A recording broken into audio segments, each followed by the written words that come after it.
Alright, this is Ghost Driver 68, an origin issue by writer Royce Sternum. Very great issue which retells how Nicolas Cage became Ghost Driver, and it has a tremendous cover here with Satan and Nick Cage.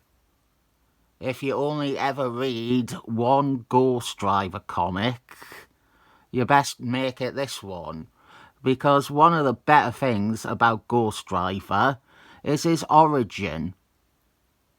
This one has a story frame in it though. On a stormy night, Nick Cage seeks shelter from the weather at a church, where he is met by a minister. Our retelling of his origin comes through a confession. Quite a hacky trope to use a confessional to share exposition, but I will give it a point for it at least being a bit appropriate a concept for a book mired in Satanism. Before we get to his origin, I'll tell you his publishing history. The year was 1971, and Ghost Driver made his first appearance in Marvel Spotlight 5, created by Gary Ghost Driver and Robert Moog. The most supernatural superhero of all. The great thing about those very early Ghost Drivers was they were really pushing the envelope in terms of Satanism and satanic panic. Nowadays it all seems tame, but to look back on them, it's interesting to see them really toy with the lines of taste and decency. Not soon after, Ghost Driver got his own series. The character was very popular, but he quickly fell to the same fate of all early 70s Marvel books, of creative team instability and deadline troubles. You also had really bad shit like making actual Jesus his friend. And then following that, everyone moving away from the Satanism and focusing on him as a driver, with almost every story forcing them into a race of some kind. He also was a member of the Champions. The less said about the Champions, the better.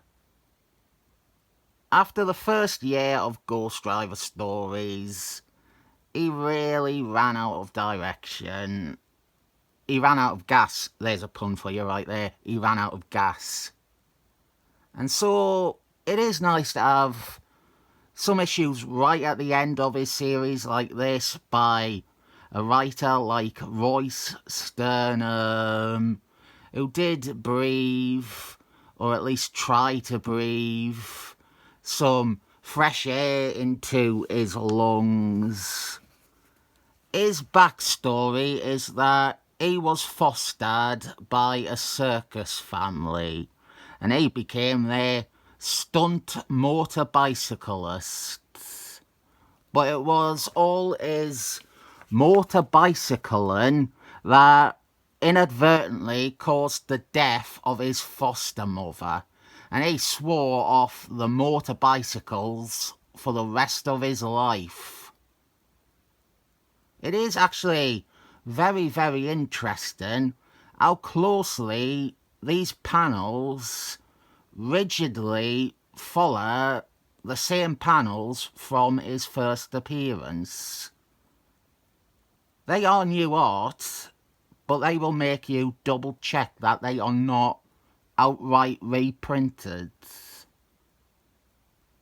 But the thing is, he is such a ruddy good motor bicyclist that he cannot deny his motor bicycle skills forever. But when his foster dad gets cancer, his world falls apart, and he cannot stand to lose both his foster parents.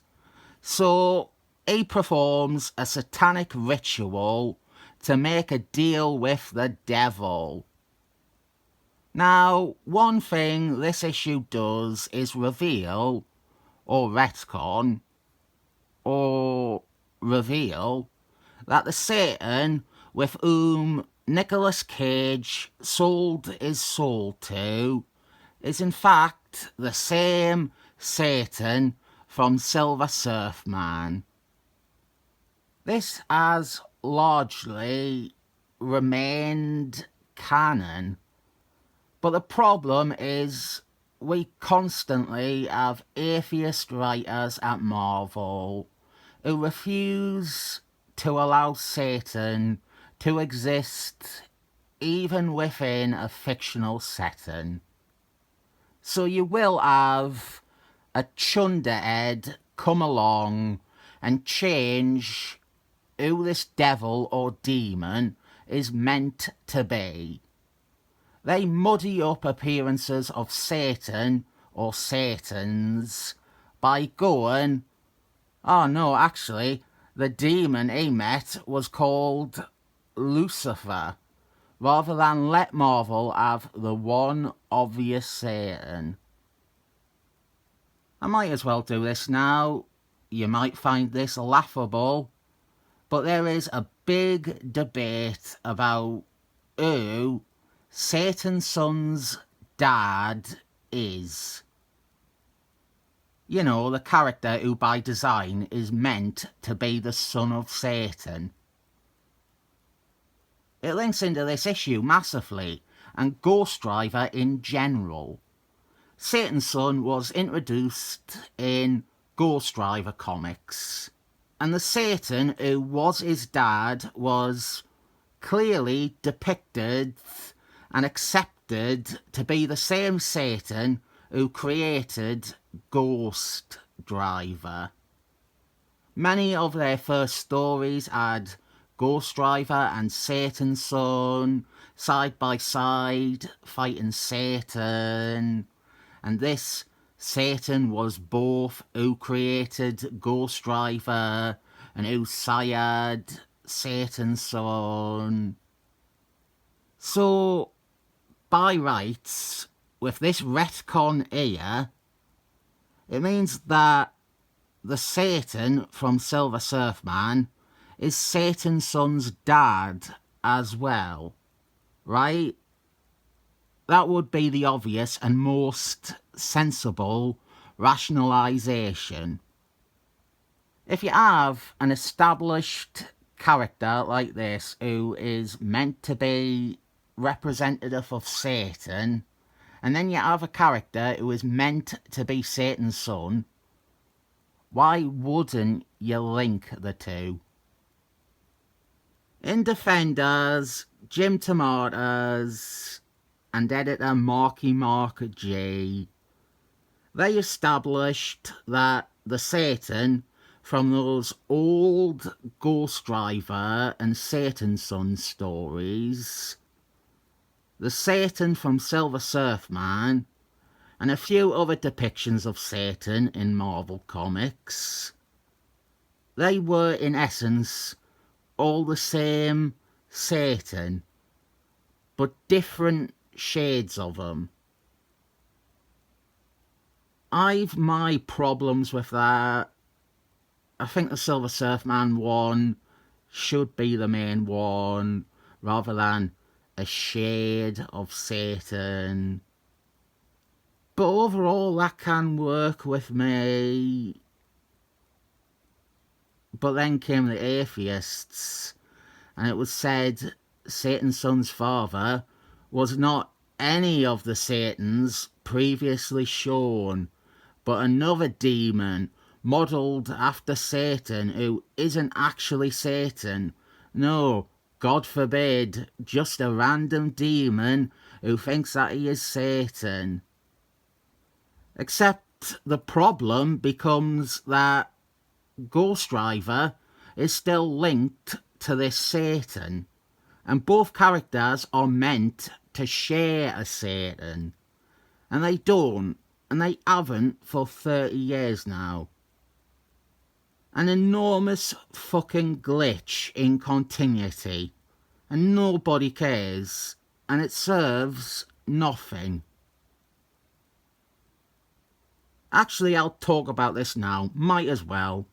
My belief is that the Silver Surfman Satan should be the main Satan at Marvel, because A, he is the one everyone knows and recognises, and B, there are a lot more stories with him in where he is meant to be representative of actual Satan.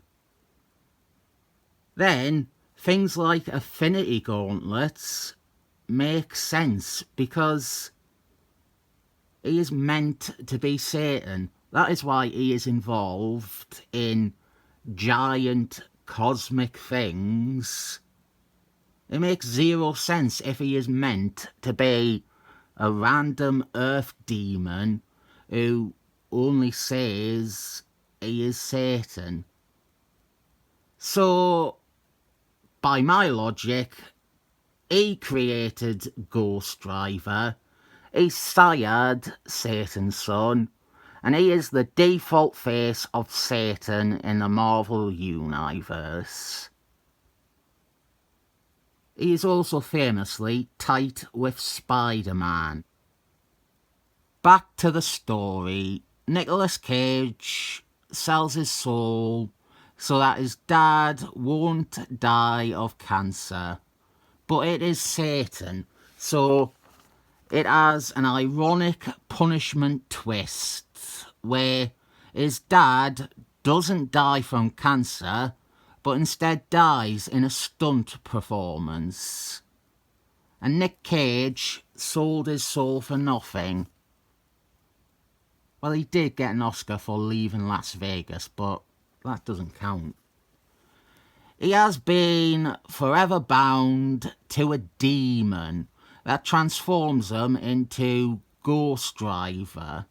And he is a motor bicycle hero. And he's riding around in a blue jumpsuit because America is killing its youth.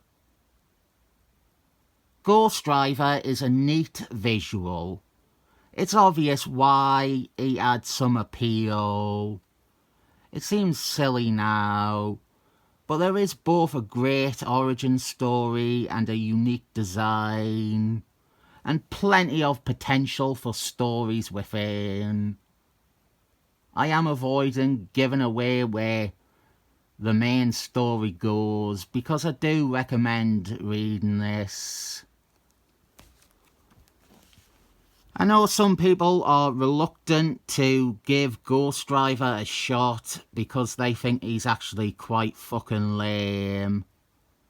But this is a quality issue. I never even mentioned 90s Ghost Rider, and I think that is an important part of Ghost Rider's overall prevalence. I'll give this, however many deadly sins there are, thumbs up.